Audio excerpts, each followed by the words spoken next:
What if I told you that some of the strangest stories from the Middle Ages, the ones you've heard in movies, textbooks, and late-night Reddit threads, weren't exaggerated at all?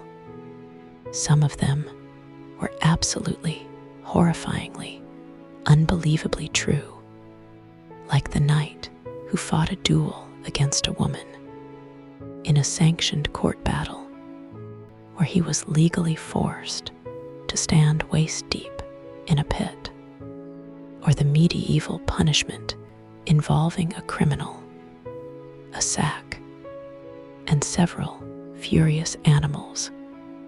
We will come back to that one. You won't forget it. But here's the real twist.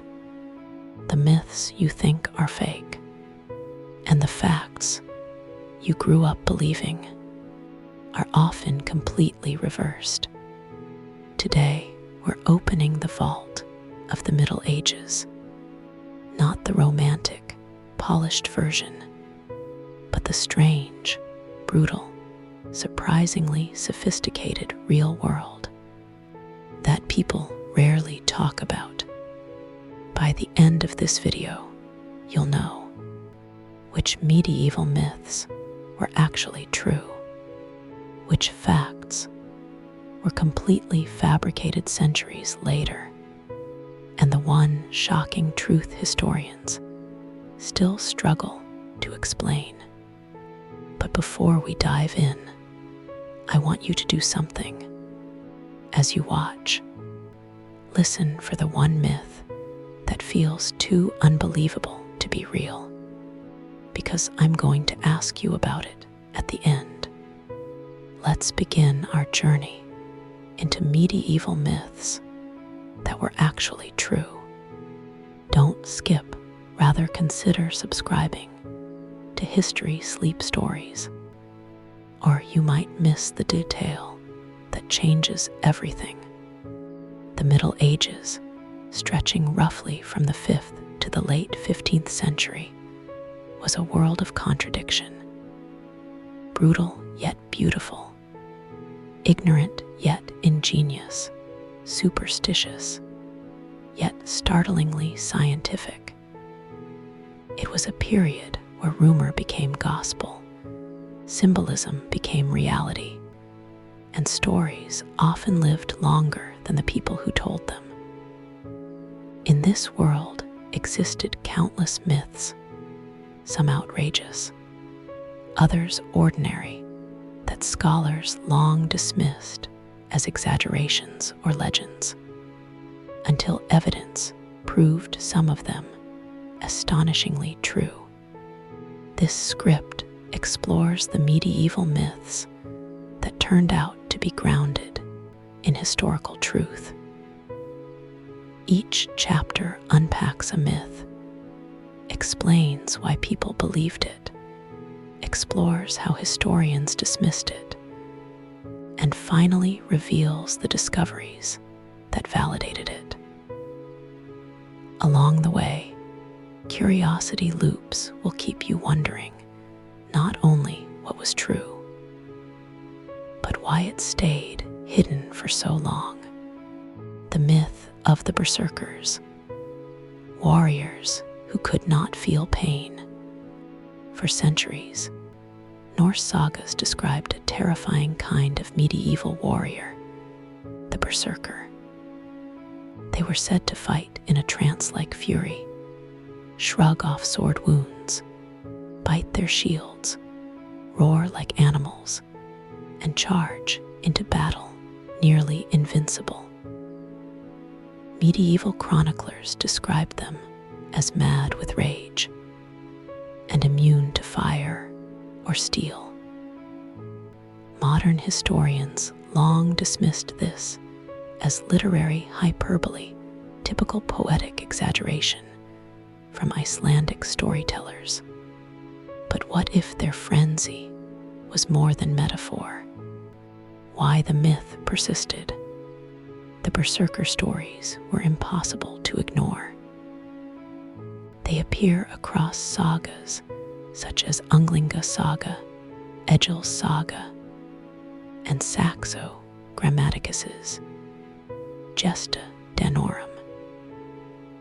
Medieval audiences loved the tales because they symbolized raw primal strength, proof that warriors could ascend beyond the limitations of the flesh. Storytellers embellished the idea over generations. If a man fought better than others, perhaps he wasn't merely skilled, perhaps he was possessed. Why historians dismissed it? For centuries, scholars categorized berserker narratives as literary motifs. The idea that whole groups of warriors entered fearsome trance states was seen as improbable, especially without stimulants in the Norse world. Shield-biting and pain-numbing sounded like heroic exaggeration. The sagas were written centuries after the events they described, weakening their credibility. But archaeology and neuroscience eventually reopened the case, evidence that proved the myth true. 3 lines of research helped validate the berserker phenomenon. 1. Neuropsychological evidence. Modern neuroscience recognizes that extreme emotional states, fear, rage, ritualistic frenzy, activate the body's natural endorphin and adrenaline systems. Combat-induced dissociation can numb pain, distort perception, and create a trance-like focus. Elite soldiers today report similar states. 2. Archaeological clues. Berserker iconography, such as men wearing wolf or bear skins, appears on Swedish and Danish artifacts, including the Torslanda plates, showing a warrior with wild hair and animal pelt, and multiple runestones referencing warrior cults. These items confirm that certain Norse fighters did adopt ritual identities of animals. 3. Ethnobotanical possibilities. For decades, the myth claimed berserkers consumed hallucinogenic mushrooms, most famously Amanita muscaria. Evidence is mixed, but in 2019, a peer-reviewed study suggested henbane, a potent plant known to cause frenzied behavior, was cultivated near Viking settlements. This adds plausibility to chemically induced battle trances. The truth: berserkers likely existed not as supernatural warriors, but as highly ritualized fighters who employed psychological conditioning, animal symbolism, and possibly psychoactive substances to enter extreme dissociative states. They weren't invulnerable, but they fought like men with nothing to lose. Why the myth was true: the Norse weren't spinning wild fantasy. They were documenting a very real martial tradition that modern science can now explain. What seemed like legend was actually an early understanding of altered states of consciousness. The myth of the medieval warm period, Europe's forgotten summer. For centuries, medieval texts described an era when Europe was unusually warm. Grapes grew in England, the Norse settled Greenland, alpine passes remained snow-free, and harvests flourished. Medieval chroniclers wrote of soft winters and bountiful summers. For years, historians dismissed this as retrospective nostalgia, monks romanticizing the past.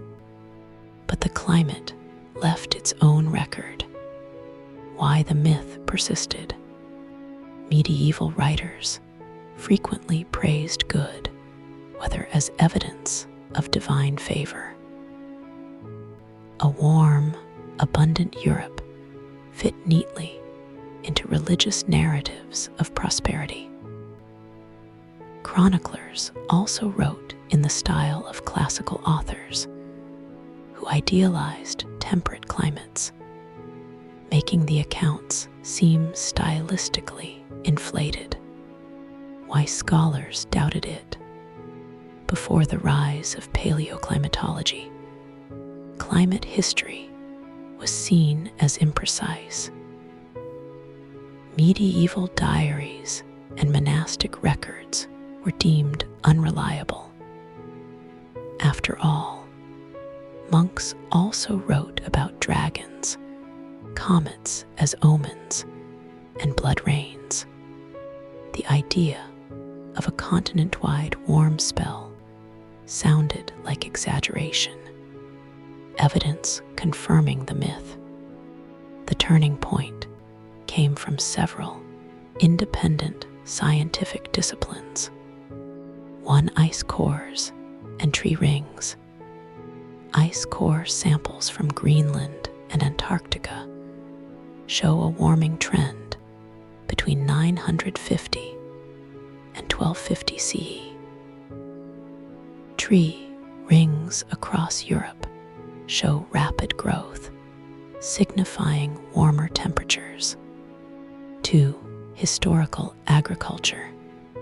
Archaeology reveals vineyards in northern England and even parts of Scandinavia where they cannot grow today without modern technology. 3. Norse settlements. The Norse settlement of Greenland, circa 985 CE, makes sense only in a milder climate. Wool production, farming, and hunting patterns all reflect warmer conditions. 4. Glacier patterns. Glaciers retreated significantly during this period, confirmed through geochemical analysis and moraine dating. The truth, the medieval warm period was real. An unusually warm era that reshaped European agriculture, trade, and settlement. Far from exaggeration, medieval writers were accurately describing their lived environment.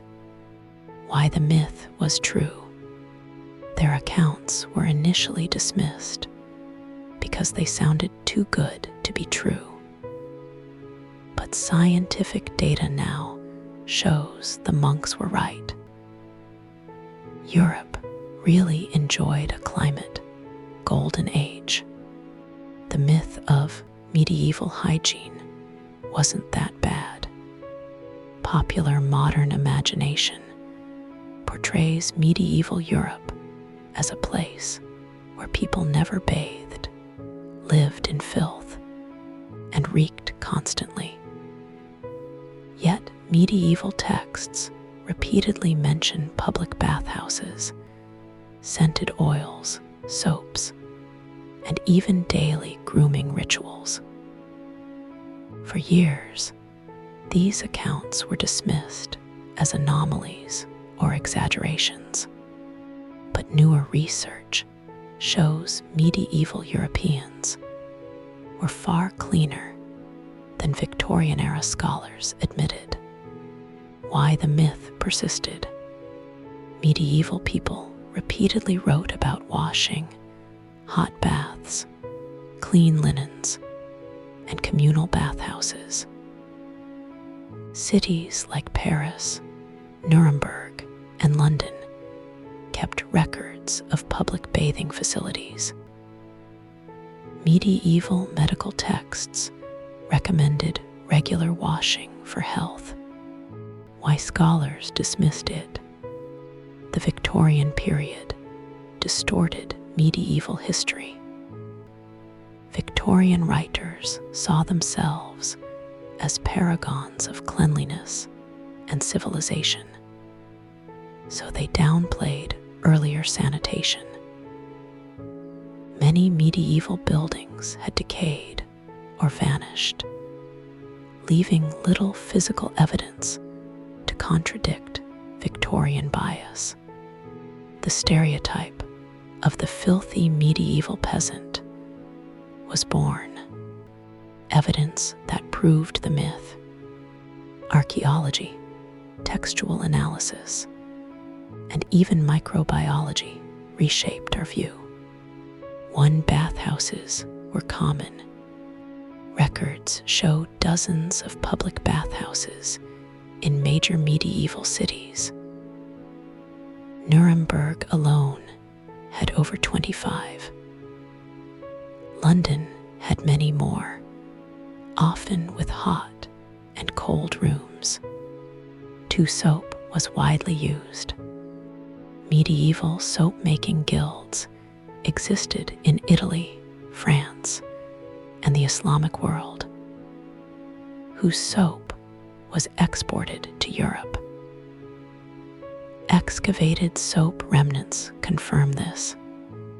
Linen hygiene, the medieval preference for wearing linen undergarments, significantly reduced skin oils and odors. Clean linens were frequently washed, more often than outer garments. For water and well systems, archaeological studies show surprisingly advanced waste management systems in cities like York, Lubeck, and Tallinn. 5. Microbiological evidence. Examinations of medieval skeletons show lower rates of certain hygiene-related diseases than populations from early industrial cities.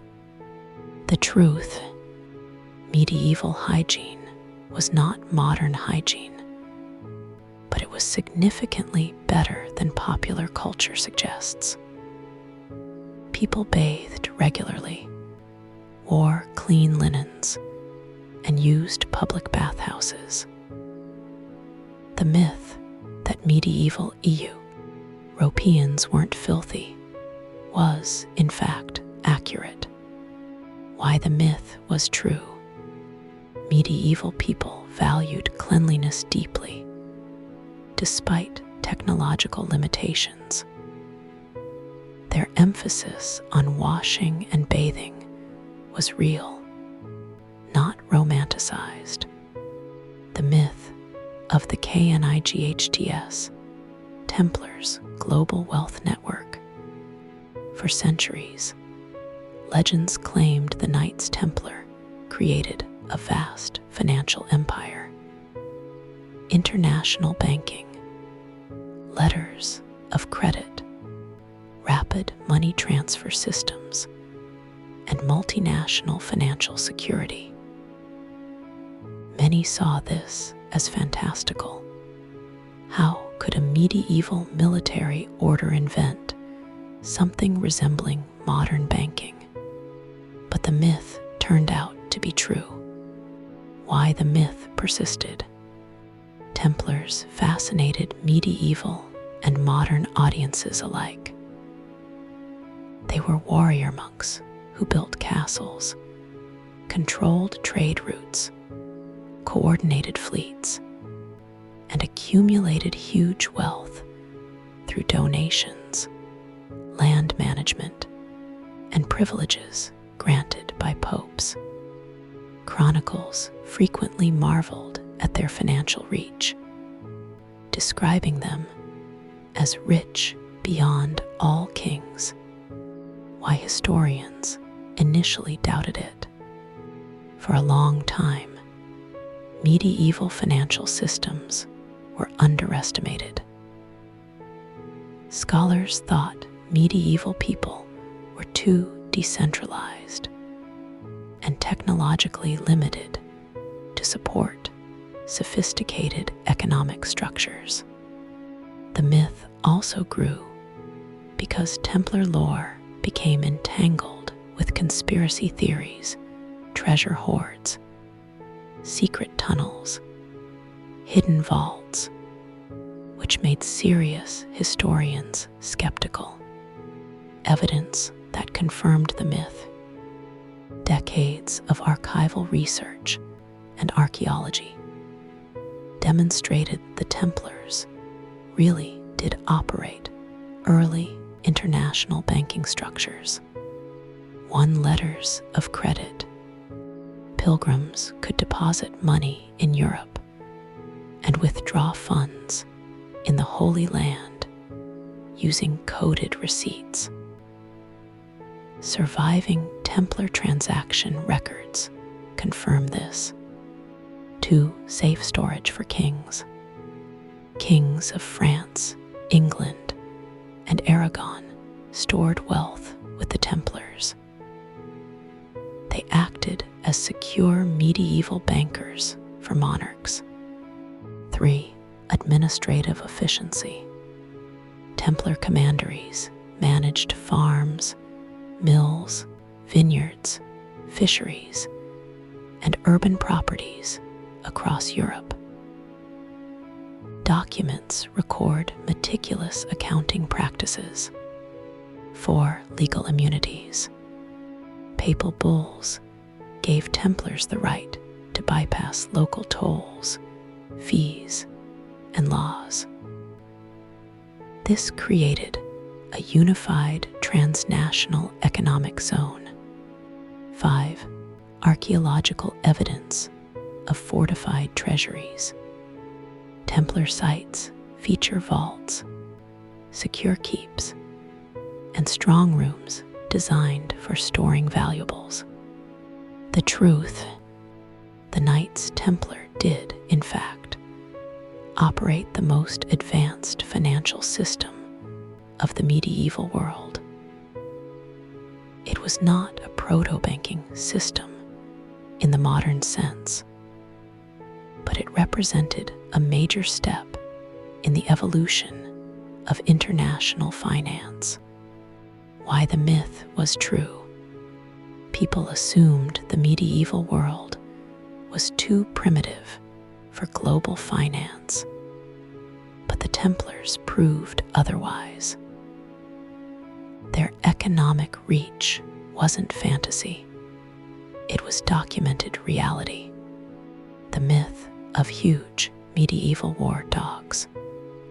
Medieval accounts repeatedly mention gigantic war dogs, mastiffs capable of charging into battle, armored hounds trained to bring down horses, and even dogs used as living weapons in sieges.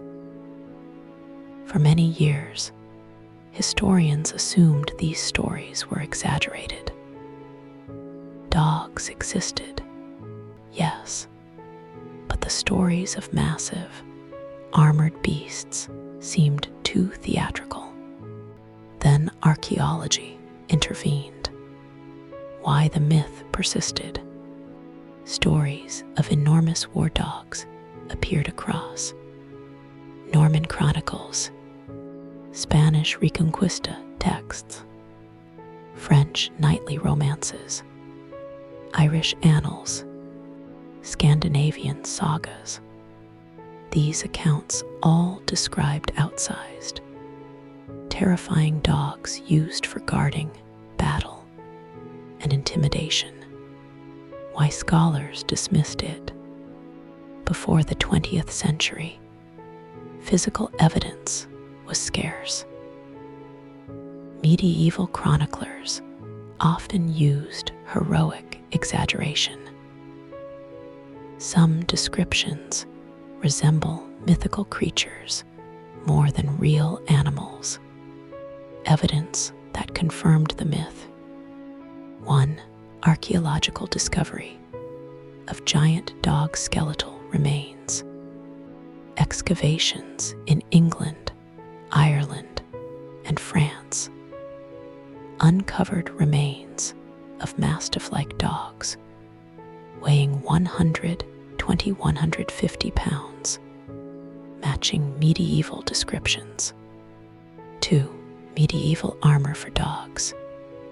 A few pieces of fitted dog armor have survived, particularly in Spain and Italy, designed for protection against arrows and blades.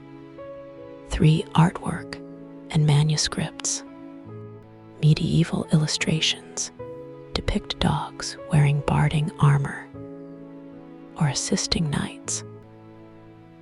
These align with real skeleton sizes.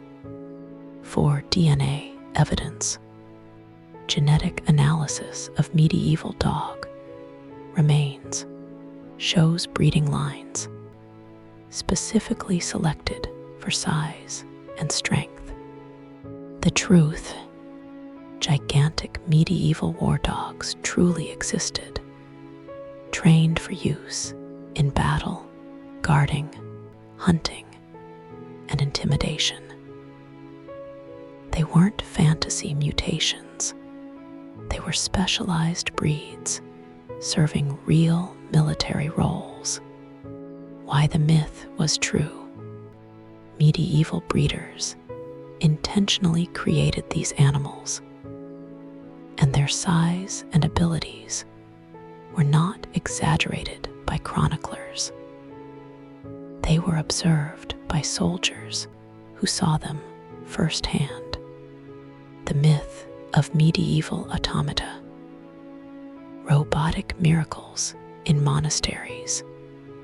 Medieval stories describe awe-inspiring mechanical marvels. Angels that flapped their wings, mechanical lions that bowed, clocks that moved figurines in sequence, singing birds powered by air pressure. These accounts seemed too advanced for medieval engineering and were long dismissed as metaphorical or symbolic. But medieval monasteries did build complex automata. Why the myth persisted. Monasteries were centers of innovation. Monks had the time, literacy, and tools to create intricate devices. Accounts emphasized wonder and divine inspiration, encouraging the myth's survival. Why historians doubted it. These stories sounded embellished, too magical. Medieval technology was stereotyped as primitive, and few machines survived because most were made of wood or simple metals. Evidence confirming the myth. 1. Surviving automata from Islamic and European engineers. The Banu Musa brothers, 9th century, and Al-Jazari, 12th century, produced working automata whose designs were preserved. Their knowledge spread along trade networks. 2. Medieval European sources. Villard de Honnecourt's sketchbook, 13th century, includes diagrams for mechanical animals and self-moving devices. Church organs used complex pneumatic mechanisms, controlling sound and movement. 3. Archaeological finds. Fragments of clockwork and gear systems from medieval cathedrals confirm sophisticated mechanical knowledge, for written descriptions are consistent. Multiple independent chroniclers describe the same devices, like Frederick II's mechanical birds, or the clockwork lions given as gifts by Islamic rulers. The truth: medieval automata were real. Some were simple mechanical toys, others were complex kinetic sculptures. They represented a high point of pre-industrial engineering. Why the myth was true: chroniclers didn't exaggerate.